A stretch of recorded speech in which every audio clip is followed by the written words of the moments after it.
Hi, Tsubasa. Thank you so much for joining Tech Latest today. Hi, Jada. Thank you for having me. You've covered the financial and startup scene in Singapore for a few years now. Recently, you reported about the city-state's robotics startups, particularly those which are trying to tap into overseas markets, like Asia, right?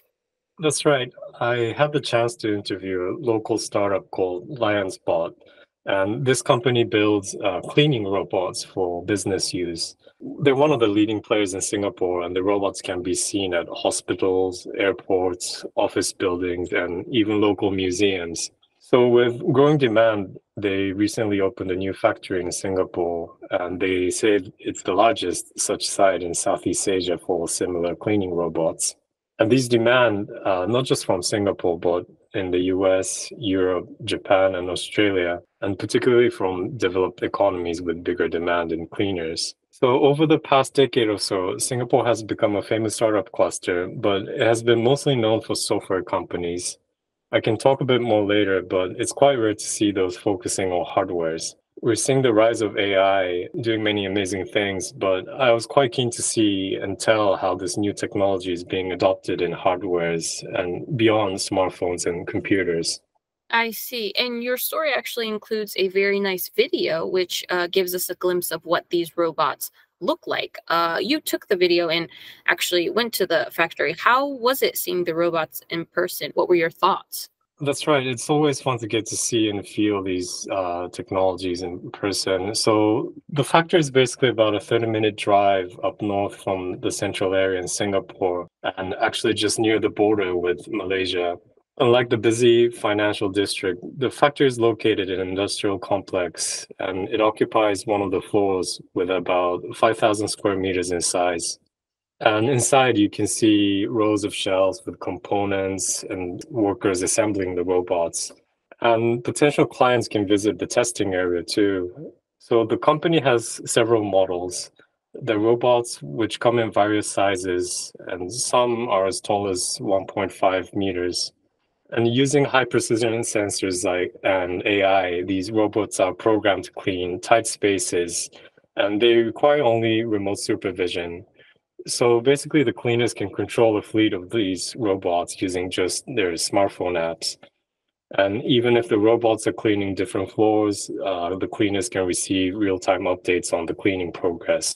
So in the article, I also wrote about another company called Eureka Robotics. So this company develops robotic hands that are used in factories and warehouses to pick up objects. And their key strength is their AI technology, which connects different 3D cameras, sensors, and robotic arms to pick up various objects, and some as small as few millimeters.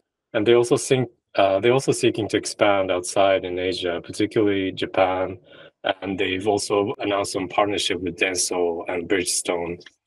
Okay, these robots sound very advanced, but I think a lot of people may associate Singapore with e-commerce companies like Sea or ride-hailing giants like Grab, so more on the digital consumer side of technology. You briefly mentioned this earlier, but it seems that the country is seeking to foster more cutting-edge hardware companies too. That's right.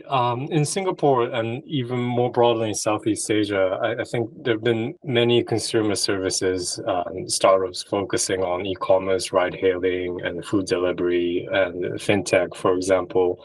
But Singapore's economy actually has a very strong manufacturing and scientific research base, from semiconductors, precision engineering to biotechnology. So the country's universities also rank among the top globally, with many scientists focusing in these areas. And while the government has been seeking to grow its startup cluster, it has also been actively pushing R&Ds and helping researchers spin their technology off as actual companies. So since 2016, there's this program called National Robotics Program, and this has invested hundreds of millions of dollars in more than 40 projects so far. So today, Singapore is also starting to see more venture capital firms from Japan and the US that are targeting the so-called deep tech sector.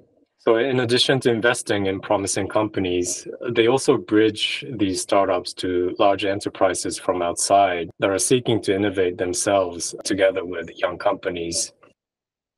And while Singapore is, accelerating its efforts to foster these robotics startups, Chinese and South Korean companies are also developing similar ones. Your story notes that in Asia, China is the leader in robotics hardware and has the world's largest fleet of industrial robots. Will Singapore be able to compete? What do you think? So the Chinese market is in fact much, much larger. And I think Singapore companies may not grow in the same scale in a short time, especially if they just focus on the local market, which is very small. But I think Singapore has some chance as well. We have many multinational companies based here from the US, Japan, Europe, as well as those in Southeast Asia. So these startups can basically partner with many companies, including large enterprises in their niche or in high-end areas. And as a neutral player, Singapore companies can also benefit both from Western and Asian markets. Lionsbot, for example, said their US clients are starting to be more concerned with data protection and cybersecurity, and they see Singapore companies more reliable. I see. Well, thank you so much, Tsubasa, for sharing your story with us. I hope you'll come back on again soon. Thank you. I'll see you again. Bye bye. That's all for this episode.